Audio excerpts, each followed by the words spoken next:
नहीं उसका नहीं। पार्ट 15 क्या है? Services by an unincorporated body और a non profit entity. Services by an unincorporated body और अ नॉन प्रॉफिट एंटिटी।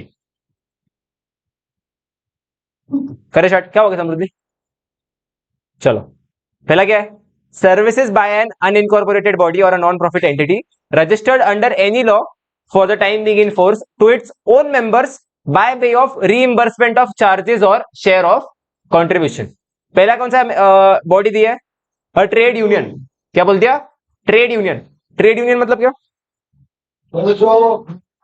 कामगार लोग रहते हैं यूजुअली, या फिर जो सेम इंडस्ट्री में काम करते हैं वो लोग क्या करते हैं, अपना खुद का एक यूनियन बना लेते हैं। हाँ, रिक्शा वाले का यूनियन रहता है, फिर काम वाले भाइयों का यूनियन होता है। तो उसमें क्या करते हैं वो लोग यूनियन में? यूनियन में मेन काम क्या होता है? मतलब बेसिकली उनके इंडस्ट्री में चीजें कैसी काम होनी चाहिए वो डिसाइड करते हैं। क्लियर है? तो ये लोग क्या करते हैं यूजुअली, अपने मेंबर्स का फीस का भी रीइंबर्स करवा दिया। समझो समझो उन लोगों का कोई मुखिया है, मुखिया किधर तो भी घूमने के लिए गए, घूमने के लिए मतलब काम से, समझो मुंबई गए, तो उसके मुंबई जाने के फीस को उन लोगों ने क्या किया? रीइंबर्स करवा दिया। तो जो रीइंबर्स किया उस पर जीएसटी नहीं लगेगा।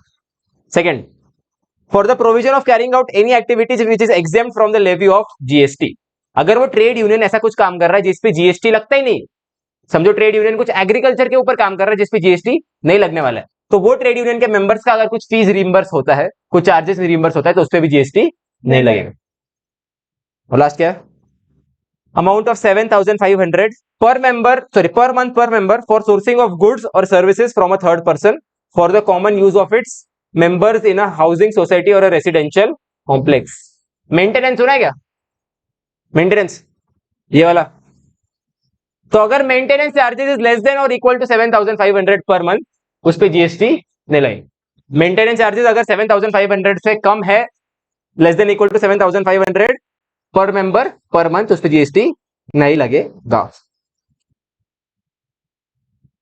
ठीक, और कुछ डाउट है किसी को इसमें? क्लियर है? जी सर।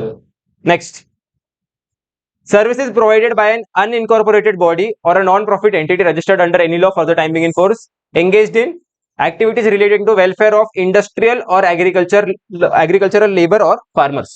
समझो ऐसा कोई बॉडी है जो क्या करता है? इंडस्ट्रियल लेबर्स के बेनिफिट के लिए काम करता है, या फिर एग्रीकल्चरल फार्मर्स के बेनिफिट के लिए काम करता है, या फिर ऐसा कोई बॉडी जो क्या करता है?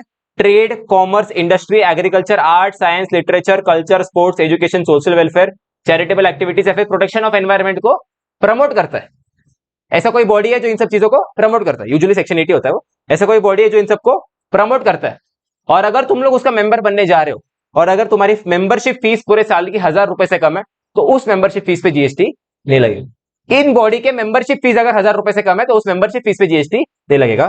To its own members against consideration in the form of membership fees up to an amount of ₹1,000 per member per year, up to fees of 1,000 per member per year. तो पूरे साल की फीस कितनी होनी चाहिए? 1,000। पूरे साल की फीस कितनी होनी चाहिए? 1,000। यूजुअली एनुअल फीस ही होती है, महीने की फीस नहीं होती है। बढ़िया आगे। बस अभी इसमें ना एक ही कैच है खाली, और कैच ये है कि देखो ये वाला जेठालाल वाला पॉइंट, जेठालाल वाला क्या बोल दिया इधर? Up to an amount of 7,500 per member per month. मेरे को बताओ, जीएसटी में रजिस्टर होने के लिए तुम्हारा मिनिमम साल का टर्नओवर कितना चाहिए? 20 लाख? अरे वो कॉम्पोजिशन स्कीम में क्या? अरे समृद्धि बहुत आजकल गलत बोल रही है। कितना चाहिए? 20 लाख। समझो सामने वाली सोसाइटी है, सामने वाले ये शुभ क्लासेस वाली, उसका साल का टर्नओवर होगा क्या 20 लाख? पहली बात तो सोसाइटी का टर्नओवर में क्या आता है, क्या आ जाएगा, मतलब उनका इनकम क्या होगा? मेंटेनेंस इनकम होगा एक आधा, या फिर अगर कुछ समझो कुछ रेंट पे दिया, या फिर अगर कुछ एडिशनल चार्जेस मिला तो वो एक होगा। ठीक है, तो तुमको लगता है कि उसका साल का टर्नओवर 20 लाख होगा, तो उसको रजिस्ट्रेशन की जरूरत होगी क्या? तो अगर वो अपने मेंबर से 10,000 रुपए का भी मेंटेनेंस लेता है ना, तो भी टैक्स भरने की जरूरत पड़ेगी क्या? ऐसे एग्जाम तो नहीं होगा, लेकिन उसको टैक्स भरने की जरूरत भी नहीं पड़ेगी, टैक्स भरने की जरूरत भी नहीं पड़ेगी।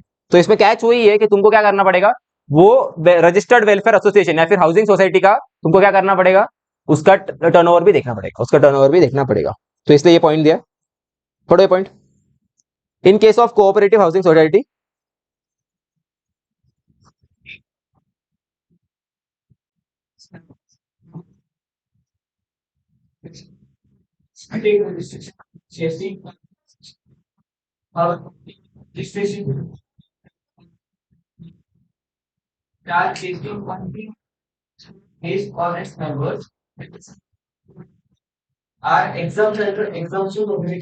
हम्म इसका मतलब क्या, तुमको सिंपल समझाता हूँ। टर्नओवर अगर 20 लाख से कम है तो रजिस्ट्रेशन लेने की जरूरत है क्या? रजिस्ट्रेशन लेने की जरूरत नहीं है। तो ये जो मेंटेनेंस रहेगा, अगर वो 7,500 के ऊपर रहेगा तो जीएसटी उस पर लगेगा क्या? जीएसटी लगना चाहिए, लेकिन गवर्नमेंट को टैक्स भरने की जरूरत नहीं, क्योंकि उसका रजिस्ट्रेशन की जरूरत है। अभी उसका समझो टर्नओवर 20 लाख के ऊपर है, टर्नओवर समझो 20 लाख के ऊपर है, तो क्या उसको रजिस्ट्रेशन लेना पड़ेगा? लेना पड़ेगा। लेकिन अगर रजिस्ट्रेशन ले लिया और उसका मेंटेनेंस अगर 2,000 रुपए, तो मेंटेनेंस पे जीएसटी भरना पड़ेगा क्या? नहीं भरना पड़ेगा। इनका वही बोलना है, इनका क्या बोलना है कि अगर तुमने रजिस्ट्रेशन ले लिया तो उसका मतलब ये नहीं कि तुम्हारा मेंटेनेंस पे तुमको हर टाइम भरना ही पड़ेगा। ये वाला एंट्री हमेशा अप्लाई होगा ही होगा। ये एंट्री क्या बोलता है कि अगर 7,500 रुपए से कम का मेंटेनेंस है तो उस पर कभी भी जीएसटी नहीं लगने वाला। और अगर 7,500 के ऊपर का मेंटेनेंस है, लेकिन अगर सोसाइटी का टर्नओवर ही इतना है कि उसको रजिस्ट्रेशन लेने की जरूरत नहीं है, तो फिर उसको उस पर भी जीएसटी भरने की जरूरत नहीं, उसको उस पर भी जीएसटी भरने की जरूरत नहीं।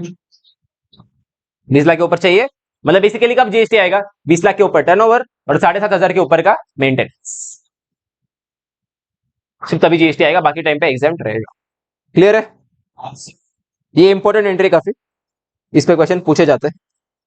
77 काफी इंपॉर्टेंट, मार्क कर देना 77।